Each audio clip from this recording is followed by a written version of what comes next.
नमस्कार। मैं हेना प्रसून अपने चैनल हेना प्रसून एस्ट्रोलॉजी में आप सबों का फिर से बहुत बहुत स्वागत करती हूँ। आज मैं आप सबों के सामने हाजिर हूँ एक ज्योतिष के नए प्रोग्राम को लेकर। आज हम चर्चा करेंगे सूर्य ग्रह के राशि परिवर्तन की। सूर्य को जैसा हम सभी जानते हैं ग्रहों का राजा माना जाता है। प्रशासन, सरकार, पिता, आत्मा, सामाजिक मान प्रतिष्ठा, आत्मविश्वास, सेल्फ कॉन्फिडेंस सबके कारक हैं सूर्यदेव। तो 14 मई से सूर्य अभी वर्तमान की उच्च राशि मेष राशि को छोड़कर अपनी शत्रु राशि वृषभ राशि यानी टॉरस में प्रवेश करेंगे और वहाँ पे वो 15 जून 2021 तक रहेंगे। एक महीने का समय हम सभी जानते हैं सूर्य एक राशि में लगभग एक महीने का समय गुजारते हैं।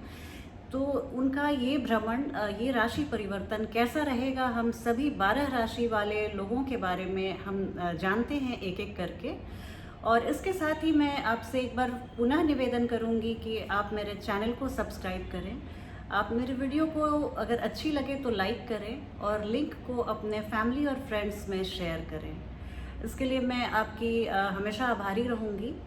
अब बिना किसी विलंब के हम चलते हैं अपने टॉपिक पे और बात करेंगे सूर्य ग्रह के राशि परिवर्तन के बारे में। ये भी बात ध्यान रखने वाली है कि जब 14 मई को सूर्य वृषभ राशि में प्रवेश करेंगे तो वहाँ पहले से ही 3 ग्रहों का जमावड़ा होगा और सूर्य जब प्रवेश करेंगे तो चतुर्ग्रही योग बनेगा। अब वो कितना अच्छा है कितना बुरा ये पता चलेगा जब हम इस छोटी सी जानकारी पे ध्यान दें। तो सूर्य वृषभ राशि में जब आएंगे तो उसके पहले वृषभ राशि के जो लग्नेश हैं शुक्र, वो पहले से वहाँ रहेंगे। दैत्य गुरु पहले से रहेंगे। दैत्यों के सेनापति राहु जो सूर्य के परम शत्रु हैं वो भी पहले से वहाँ मौजूद रहेंगे। और राजकुमार बुध ये भी वहाँ पहले से मौजूद रहेंगे। तो कुल मिला जुला के सूर्य के आने के बाद 3-4 योग बनेंगे। उसमें जो एक है वो बुध के साथ बुध आदित्य योग बनेगा जो कि एक बहुत ही शुभ योग है। शुक्र और बुध का लक्ष्मी नारायण योग बनेगा, वो भी बहुत ही शुभ योग है। राहु और सूर्य के साथ पितृ दोष बनेगा। ये एक बहुत अच्छी स्थिति नहीं रहेगी। इस दौरान जो बच्चे पैदा होंगे इस एक महीने के बीच में उनकी कुंडली में सूर्य और राहु का पितृदोष रहेगा। तो इसके लिए ये थोड़ी स्थिति बहुत अनुकूल नहीं रहेगी।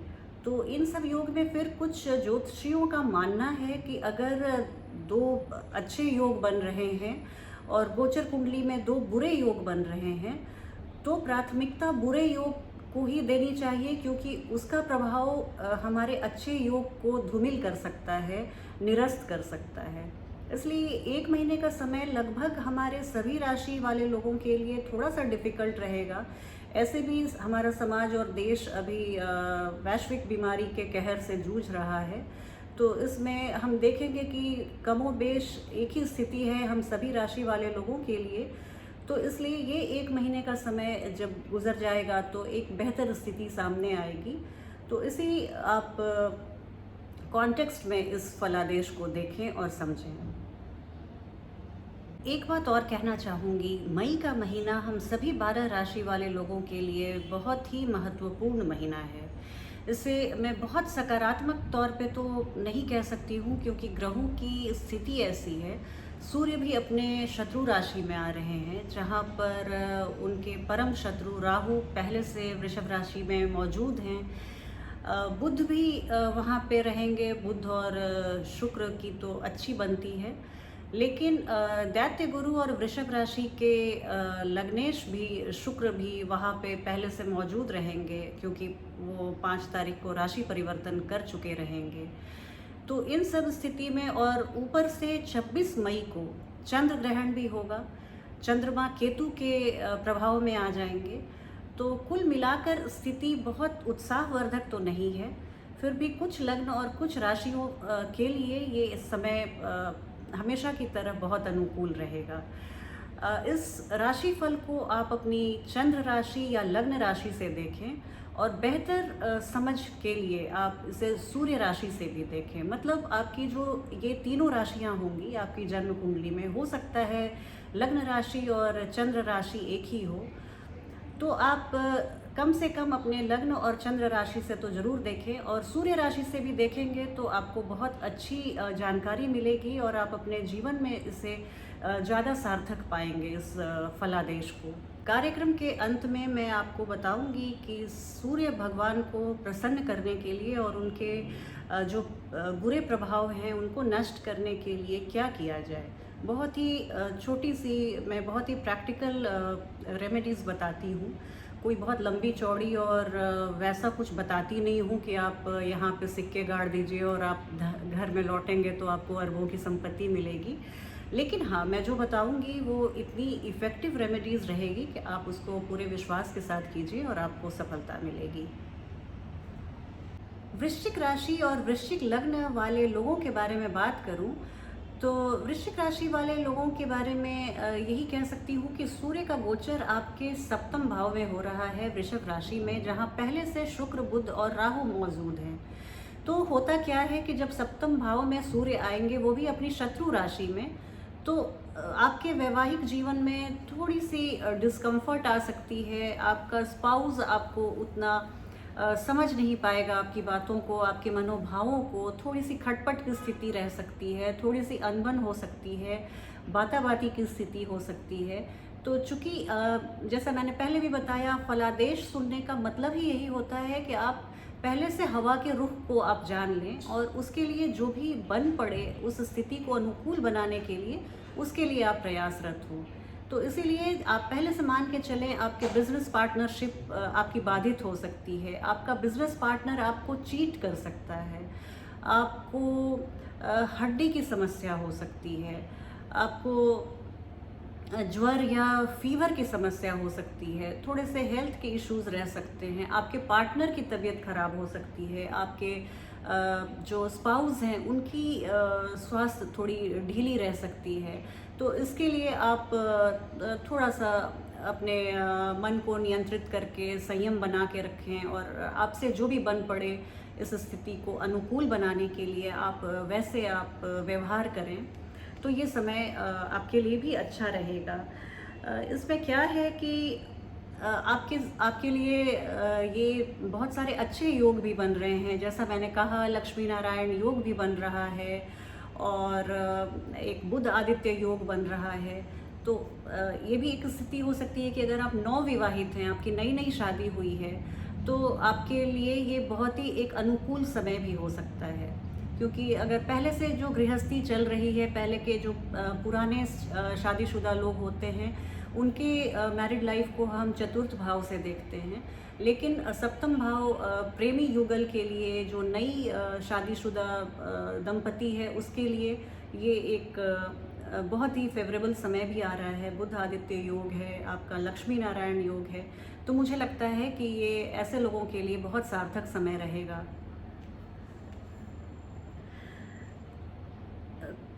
कार्य क्षेत्र में उच्च अधिकारी से आपकी असहमति हो सकती है, आप आर्ग्यूमेंट्स कर सकते हैं। तो आप ये मान के चलें कि जो जैसे हमारी जो भी आप व्यवसाय या पेशे से जुड़े हुए हैं, वहाँ जो हायरार्की होती है, जो उच्च अधिकारी से जो हम नीचे आते हैं, तो इस हायरार्की को आप सम्मान दें और सीनियरिटी को सम्मान दें। कहते हैं कि सीनियरिटी मस्ट बी रिस्पेक्टेड। तो ये मैं आपको बताऊंगी कि आप मन में कुछ भी सोचें अपने बॉसेस के बारे में, उसे वाणी तक मत लाइए, और यहाँ के बाद ही उसको आप फिल्टर करके अंदर कर लीजिए। कार्यक्रम को समाप्त करने के पहले मैं आपको बताना चाहूँगी कि सूर्य देव को हम प्रसन्न कैसे कर सकते हैं, या किसी भी राशि या लग्न के लिए अगर उनकी प्लेसमेंट, उनका ट्रांजिट फेवरेबल नहीं है, तो हम क्या करें कि हम उनके दुष्प्रभाव से खुद को बचा सकते हैं। तो देखिए, जहाँ से मैंने सीखा है, जहाँ तक मेरी जानकारी है, मेरा अध्ययन है इस तरह के बेसिर पैर के टोटकों को करके हम किसी ग्रह को प्रसन्न नहीं कर सकते।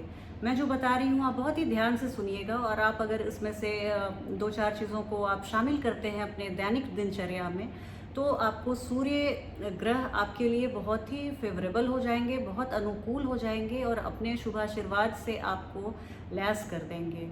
इसके लिए देखिए, सूर्य हमारे पिता के कारक हैं। आप अपने पिता को, अगर आपके पिता आपके पास रहते हैं, जीवित हैं, तो प्रतिदिन आप सुबह उठ के उनका चरण स्पर्श करें, पिता को मन से आदर दें, उनके लिए आप अच्छी वाणी और भाषा का प्रयोग करें। पिता तुल्य आपके परिवार में जितने भी व्यक्ति हैं, आप उनको पूरा मान सम्मान दें। अगर वो कुछ बोलते हैं, डांटते हैं, आप सुन लीजिए। आप छोटे हैं, आपके वो जन्मदाता हैं, आपको उनसे कुछ जानकारी ही मिलेगी, विजडम मिलेगा। आप उनके एक्सपीरियंस, अनुभव और उनके उम्र का आप सम्मान कीजिए, उनसे उनके पास बैठिए, 2-4 बातें कीजिए। दूसरी बात, आप रविवार को बिना नमक का अगर हो सके तो भोजन करें। आप मीठे भोजन का सेवन करें, फ्रूट्स खाएं, आप अनाज भी खाएं, लेकिन उसमें आप हो सके तो नमक का, अगर आपका स्वास्थ्य परमिट करता हो, ये आप पहले पूछ लीजिए डॉक्टर से। अगर आप ऐसा कर सकते हैं तो सूर्य इससे बहुत ही अनुकूल परिणाम देते हैं। अगर आप नॉन वेजिटेरियन हैं, आप संडे को नॉन वेज मत खाइए। अगर आप मदिरा का पान करते हैं तो संडे को आप अल्कोहल ना लें। इससे आपके सूर्य बहुत ही मजबूत होंगे और बहुत फेवरेबल रिजल्ट मिलेगा। आप सूर्य के लिए आदित्य हृदय स्तोत्र का पाठ करें संडे को 3 बार अगर हो सके। ऐसे तो रोज़ 1 बार कर लीजिए, बहुत अच्छी बात है, लेकिन संडे को अगर आप 3 बार करते हैं, आपको इसका परिणाम 1 महीने के अंदर अंदर मिलना शुरू हो जाएगा। सूर्य आपको जब देने पर उतर जाएं, जैसे हम सब जानते हैं वो ग्रहों के राजा हैं, सूर्य के ही चारों ओर सारे ग्रह ऑर्बिट करते हैं और उन्हीं के गुरुत्वाकर्षण शक्ति के चलते ये सौर मंडल चल रहा है। तो आप उनकी महानता, उनकी विशालता, उनके एनॉर्मिटी, उनके मैग्नीट्यूड को आप ऐसे ही समझ सकते हैं। आप सूर्य नमस्कार करें। आप अगर संडे को सूर्य नमस्कार करते हैं, खुले में करते हैं, अंडर द सन करते हैं, अपनी बालकनी में या छत पे, टेरेस में, आपके लिए ये बहुत ही हेल्थ बेनिफिट तो जो मिलेगा वो मिलेगा ही। आपको इससे एस्ट्रोलॉजिकली भी बहुत आप बेनिफिटेड होंगे। आप सूर्य त्राटक करें। आप सूर्य को उगने, जैसे एकदम बाल सूर्य जो होते हैं, जैसे एकदम सूर्य उगते रहते हैं, क्योंकि तेज सूर्य को तो आप आंखों से नहीं देख सकते, तो सूर्य त्राटक, सूर्य को उगते हुए सूर्य को सिर्फ आप श्रद्धा से देखें। उनके उगते हुए जो 2-3 मिनट का समय होता है, आप देखिए। सूर्य त्राटक से सूर्य आप पर बहुत प्रसन्न होते हैं। सूर्य को जल देना, जल आप देखिए जब दें तो दोनों हाथों से दें और वो आपके पानी वो पैर पे ना गिरे। कुछ आप पात्र लगा लीजिए, उसमें कलेक्ट कीजिए। और कहते हैं कि अगर आप, जैसे आप फिल्टर वाटर, कैंट वाटर, आप कोई भी शुद्ध जल को लेकर आप उनसे एक फूल डाल लीजिए और अक्षत डाल लीजिए, रोली डाल लीजिए और उससे आप जल अर्पित करें, पैरों पे ना पड़े। आप उस फिर जल को अपने आँखों में ले लें या टीका लगा लें आप, और बाकी के आप जल को पौधों में डाल दीजिए, बहुत फ़ायदा होता है। आप सूर्य के रूटीन को फॉलो करें। ये बहुत एक मार्क करने वाली चीज़ है। ये बहुत, मैं आपको मार्के की बात बता रही हूँ। सूर्य का जो रूटीन है, सुबह जैसे वो उगते हैं और शाम को ढलते हैं, उस हिसाब से आप सूर्य को वेलकम करने के लिए उनके उगने के पहले आप बिस्तर छोड़ दें। आप और लेट नाइट आप ना जगें। जितना आप, जैसे आप लेट राइज़र हैं तो आप थोड़ी सी अपनी मेहनत मशक्क़त करके अपने को पहले जागने के लिए प्रेरित करें।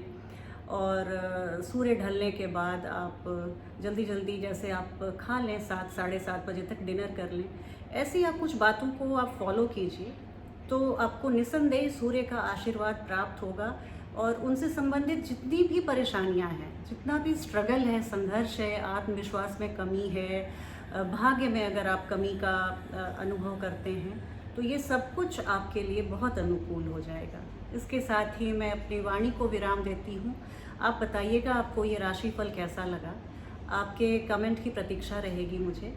और आप मेरे चैनल को पुनः मैं आग्रह करूँगी कि मेरे चैनल को सब्सक्राइब कीजिए और इस लिंक को आप ज़्यादा से ज़्यादा शेयर कीजिए। अगर एक व्यक्ति अपने 4 संबंधियों को भी लिंक शेयर करे तो मुझे बहुत खुशी होगी। इसके साथ ही मैं आप सबों से विदा लेती हूँ। अगली वीडियो में आपसे फिर भेंट होगी। तब तक के लिए